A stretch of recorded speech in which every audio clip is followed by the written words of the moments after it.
You're listening to Don't Waste Water. We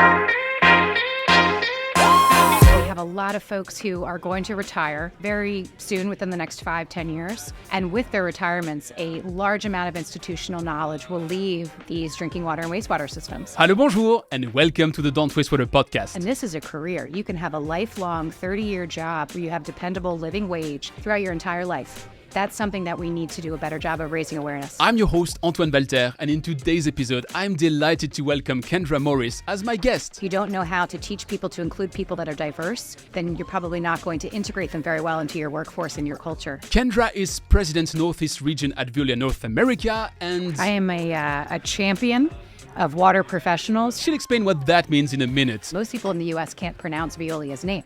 So when they see our name, they don't understand what it is that we do. Veolia North America helps customers address environmental and sustainability challenges in energy, water, and waste.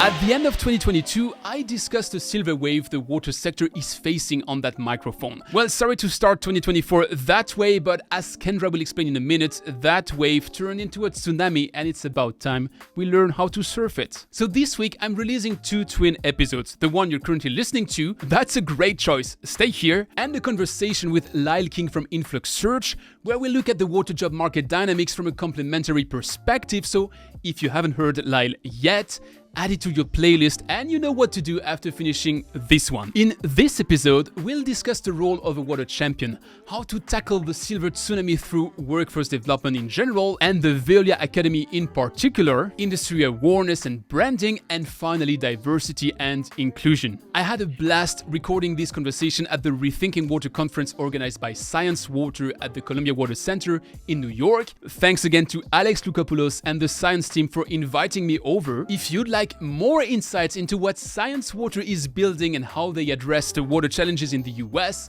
check out the episode 10 of this season 10, How to Buy a Water Company and Turn in a Profit with Tom Rooney, Alex Buehler, and Damian Giorgino. The link is in the description. And without further ado, let me welcome Kendra Morris. Hi Kendra, welcome to the show.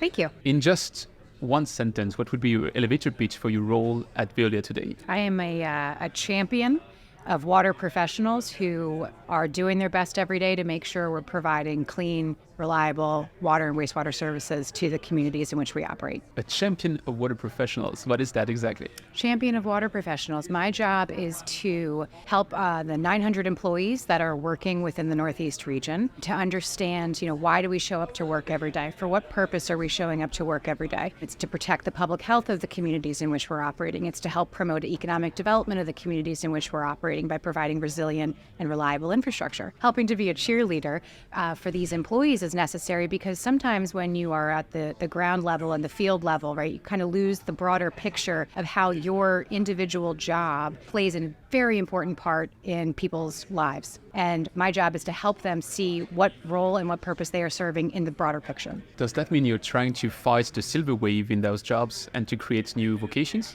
Absolutely. So silver tsunami, right, is coming. And what do we have? Half of the workforce is going to retire in about... I'm stopping at the wave, but you're talking of tsunami, so it escalated. It escalated, absolutely. We have a lot of folks who are going to retire very soon, within the next 5-10 years. And with their retirements, a large amount of institutional knowledge will leave these drinking water and wastewater systems. And so I am very, very focused on developing internship programs with state technical high schools. For example, in Connecticut, we've developed a partnership with the state technical high schools where we're getting incoming seniors to high school to spend 6 weeks in their summer working at one of our plants, one of the city plants in which we operate. And then throughout their whole senior year, they continue to work there with the idea that when they graduate, they'll be eligible to apply for a full-time job and come and work. What we're looking for is to be able to find residents who live in the communities in which we operate so they can be employees. Because if you have locally based employees, it not only builds trust with the community, but it also just helps improve the value of what our work is. And there's a sense of purpose. Absolutely, the sense of purpose. We're very focused on trying to build up this pipeline of workers through internships. And the other thing is people want jobs and they don't know that the water career exists. And this is a career. You can have a lifelong 30-year job where you have dependable living wage throughout your entire life. That's something that we need to do a better job of raising awareness. How do you explain that you have to raise that awareness? If you look at the studies in the US, the base job in the water sector pays about 20% more than the average base job in the US, generally speaking. So it's rather a financially attractive sector. And yet, as you said, the average worker is 5 or 6 years older than the average of the US. So the demographics don't speak in the right direction, even if financials and the sense of purpose should be good reasons to work in water. So how do you explain that dichotomy? I don't know if I can explain that.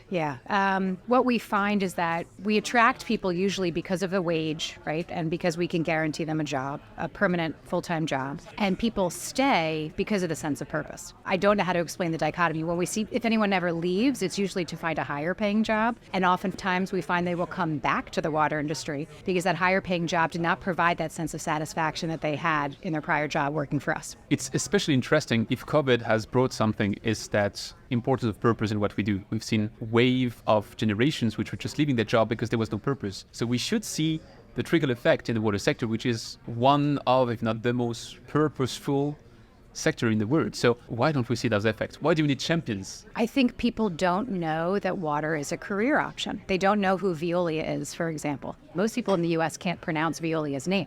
So when they see our name, they don't understand what it is that we do. And even beyond water, Veolia has, the hazardous waste disposal. They have an energy efficiency business line. And just in the US, right, we're a global company, but in the US, no one knows what our name means. And as you start to explain it to people, they say, oh, that sounds wonderful. How have I not heard of you yet? And that's what I mean by having to raise awareness. And I think that conferences like the Rethinking Water Conference or AWWA, or even any type of municipal conference, or even a job fair, we need to be present at these and sharing our story and what we do. But that would be already middle of the funnel. If you're coming to that conference, you're well aware that the water sector exists and that it is a career. Yep. So municipal manager conferences, perhaps, or areas that don't typically understand or talk about water, but increasingly are talking about water. If you go to a League of Municipalities, for example, or the U.S. Conference of Mayors, they have a water council, and they're talking about water challenges that these mayors are facing. And we participate in that and provide an expert, opinion and perspective to share with them. Increasingly, you're starting to see that topic be brought up on the municipal level, which is critical. The other thing is everyone wants jobs. And so as soon as you start talking about the water workforce and have this be a lifelong career, that perks a lot of ears. And this year, actually, Veolia has announced Veolia Academy. Veolia Academy is an online training course for water and wastewater professionals to get certified. If you're certified, you can get a license. And if you get a license, then you're set for your life, pretty much.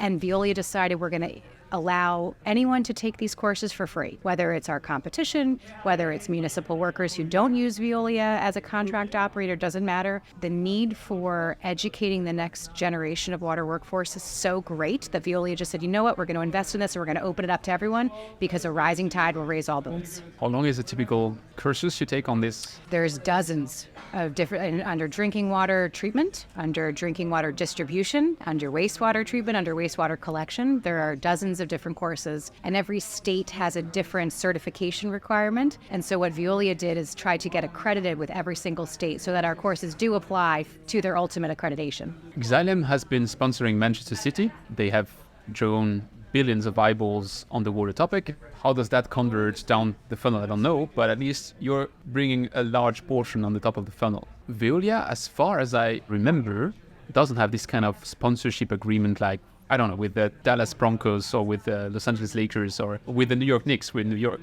Do you think that is the type of awareness which would bring something? Veolia has very strict ethics and compliance policies that very much prevent us from doing those types of sponsorships because we're involved in so much municipal work and municipalities have their own gift or entertainment or sponsorship bylaws. We as a company have just said to make sure that all of our hands are clean and there's no question about it. Like we're very strict on what we're able to sponsor. Sponsoring very large entities like a sports team or something like that is not in our wheelhouse. I agree it would raise awareness though.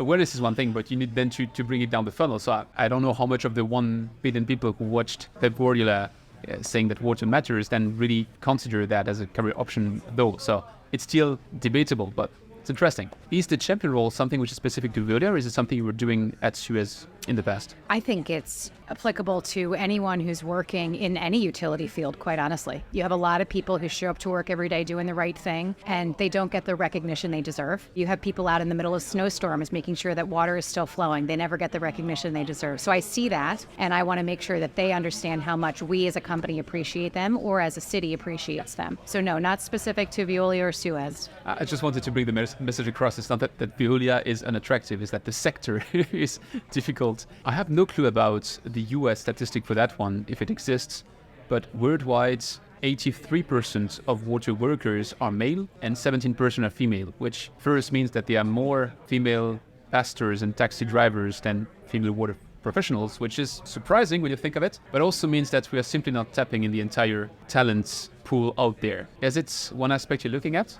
Absolutely. Diversity in the workforce is a huge priority for us. It's necessary in order to get different types of perspectives that make us perform our work so well. For example, if I show up and the mayor is female, I'm sure in some way, shape, or form she appreciates having a female across the table from her. We are seeing a smaller number of females that are in the field or at the plant, and I think that just goes back to the history of how do we attract workers. Many workers will come in from the construction industry, which also is historically mostly male. We are starting to see that change. And I like to remind people whenever I'm out on site visiting how important it is for us to have diversity, whether that's female, male, someone from a different religion, someone from a different ethnic background, economic background.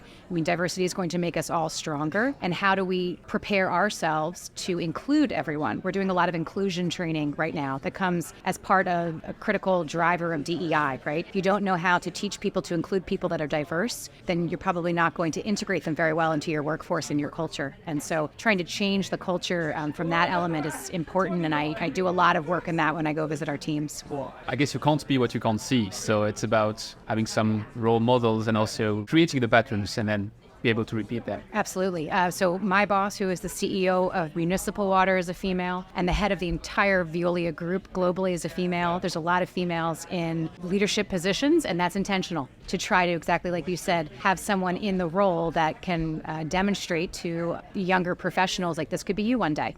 It's possible. I think, unfortunately, Xylem missed the opportunity with the retirement of Patrick Decker, because you have Veolia having female CEO, Suez having female CEO, American Waterworks having a female CEO. So it could have been the entire top five. Maybe we took all the good ones. Yeah, that's also possible. It's very valid, yeah. But it is hard, right, if you don't. And I personally work very hard on trying to identify young females that are high potentials in our organization and help coach them. You need coaching. You need to help them train and understand what does it mean to operate at a certain leadership level. And I think for a long time that hadn't been provided to females. So that's also one reason why there might not be a large pipeline of female workers that are eligible for these jobs. I have a crystal ball question to round it off. If you look now into 5-10 years in the future, what will tell you that you have a positive impact? This is going to be an interesting answer. Being able to have reliable data on our drinking water and wastewater systems that is standardized across maybe Veolia and all of the water industry, if I can make a hope. In 5 years, that might be a little ambitious, but being able to have that standardized data on which we can rely and make operational decisions, to me, would be the absolute next step to us being able to elevate the water industry and be able to continue to provide clean and reliable water and wastewater service. We are missing that element now. Earlier today, someone had mentioned it's the clipboard cowboys, or he said something like that, right? Today, we're still very much doing that and trying to push into this digital age. And that's critical for the water industry to really get out into the next level. I love the answer. Thanks a lot. Hope to see your vision come true and to see your efforts as a champion being crowned with success as well. Thank you very much. I appreciate this. And thank you for your podcast and raising awareness. My pleasure. Thanks for listening to Don't Waste Water. This podcast was brought to you by GF Piping Systems. Loved this episode? Head over to Apple Podcasts to subscribe, rate, and leave a review. See you next time.